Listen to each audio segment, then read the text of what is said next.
don Felipe Bulnes, don Carlos Carmona, ministro del Tribunal Constitucional, profesor Vargas, decano de la Facultad de Derecho, profesor Javier Cous, estimados profesores, profesoras, alumnos, estimados amigos y amigas. Uno de los fenómenos más notorios, sin duda, del sistema legal chileno en los últimos años, y acerca del cual se ha llamado la atención innumerables veces, es lo que suele llamarse la constitucionalización de sus prácticas. Innumerables problemas que antes eran materia del derecho legislado o de la simple administración, por ejemplo el reclamo de derechos subjetivos o el diseño de políticas públicas, se discuten hoy día o pretenden ser discutidos ante la justicia constitucional. Este fenómeno de expansión de las reglas constitucionales plantea especiales exigencias, como ustedes comprenden, al quehacer de los juristas. Como las reglas constitucionales son simples enunciados lingüísticos que no hablan por sí mismas, necesitan, como es fácil comprender, de una semántica para ser, por decirlo así, operativas.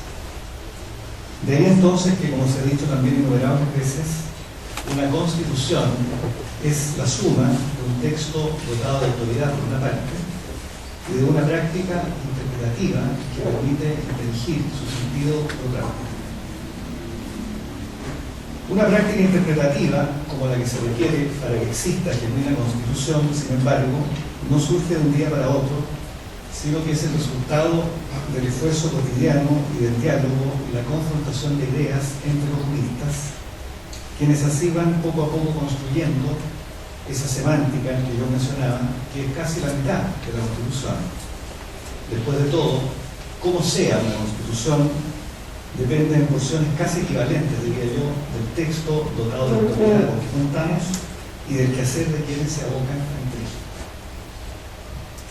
Las precedentes consideraciones me parece a mí bastan para apreciar entonces la importancia del anuario que ahora estamos presentando. Inaugurar una serie de publicaciones en las que se repasa con espíritu crítico, como ocurre con él, la actividad de derecho público ejecutada el año inmediatamente anterior.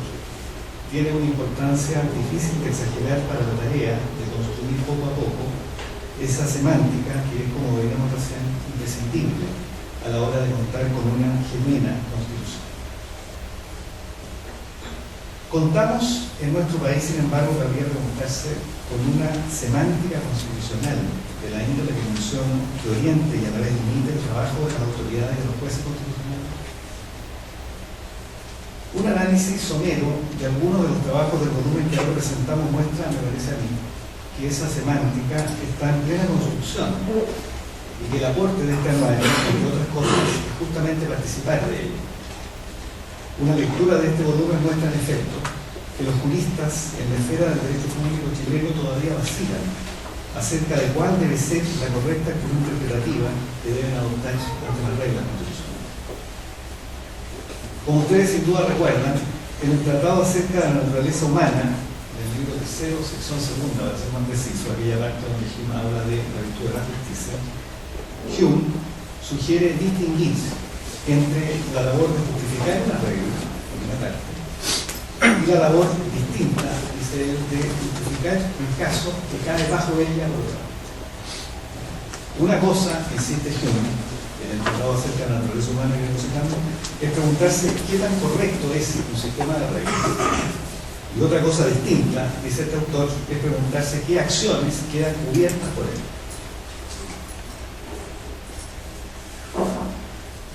Una cosa, entonces, es preguntarse qué justifica a una regla, cualquiera. Y otra cosa es preguntarse si el caso cae bajo esa regla o no. Los juristas en la esfera del derecho privado, los civilistas, por ejemplo, que es un área que yo conozco más de cerca, usan casi intuitivamente esa distinción de Hume. Los civilistas no suelen discutir si es correcto que el mero tenedor deba, por regla general, responder del expreso por el concepto que le fue entregado.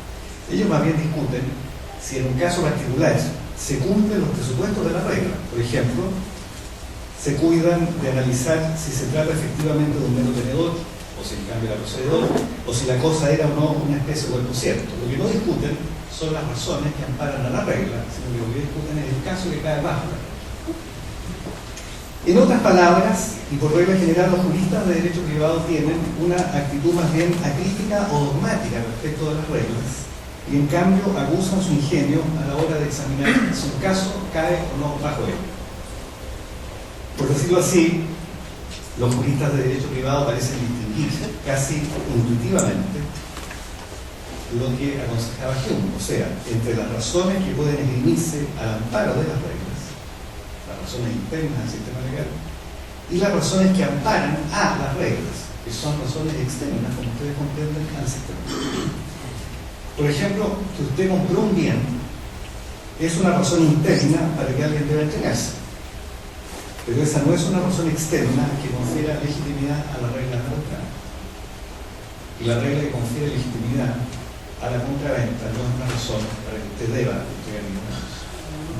Ahora bien, esa actitud de distinguir con total claridad entre la justificación de una regla y la justificación de un caso no parece ser habitual entre los juristas de derecho público, especialmente si atendemos a los trabajos que recoge el excelente anuario que ahora estamos presentando.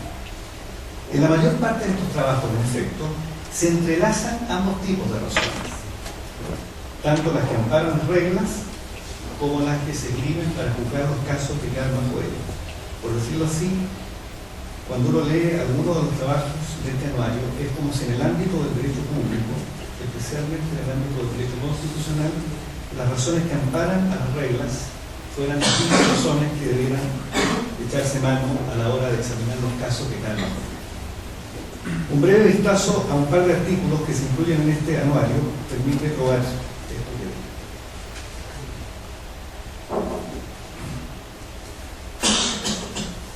Como ustedes saben, uno de los problemas más populares de la justicia constitucional es lo que Alexander Bickel llamó la dificultad contramayoritaria. Sencillamente expuesta, esta dificultad deriva del hecho que parece difícil dar razones para que un puñado de funcionarios no electos, los jueces constitucionales, tengan la facultad de sustraer, fíjense ustedes, decisiones de la mayoría. Parece obvio, sin embargo, que las razones que uno podría esgrimir a favor o en contra de esa decisión, como las que han dado, por ejemplo, John Elly o Jeremy Waldron, son razones a favor o en contra de la regla que establece el Tribunal Constitucional, o sea, son razones externas al sistema legal. Son razones para apoyar su existencia o en cambio su desaparición, pero no parecen ser a primera vista razones para decidir los casos que le corresponden al tribunal. ¿Se entiende bien eso? Pero como digo, esa distinción que parece tan evidente entre las razones para dudar de la justicia constitucional o apoyarla y las razones para decidir los casos de justicia constitucional no parece funcionar del todo en el análisis constitucional chileno si uno atiende al menos algunos de los trabajos de este anuario. Así, por ejemplo, Domingo Lovera y Jorge Contese, a la hora de analizar el fallo del Tribunal Constitucional sobre el convenio 169 de la OIT, esgrimen, junto con la desatención del derecho internacional, el criterio de Elly para sostener que en ese caso los jueces decidieron mal. Si la fuente de legitimidad del Tribunal Constitucional es la protección de los valores procedimentales de la democracia, es el criterio de John Elly, y si dentro de esos valores se cuenta la participación igualitaria de todos, entonces, razonan Lovera y Contese, el tribunal debió interpretar el convenio 169 más allá del artículo 1 de la Constitución. Como no hizo eso, razonan Lovera y Contese, el fallo del tribunal de defectuoso. Como ustedes ven, lo que hacen estos autores es escribir una razón que ampara la regla que establece el Tribunal Constitucional para decidir un caso que cae bajo ella, o sea, abandonan la decisión original.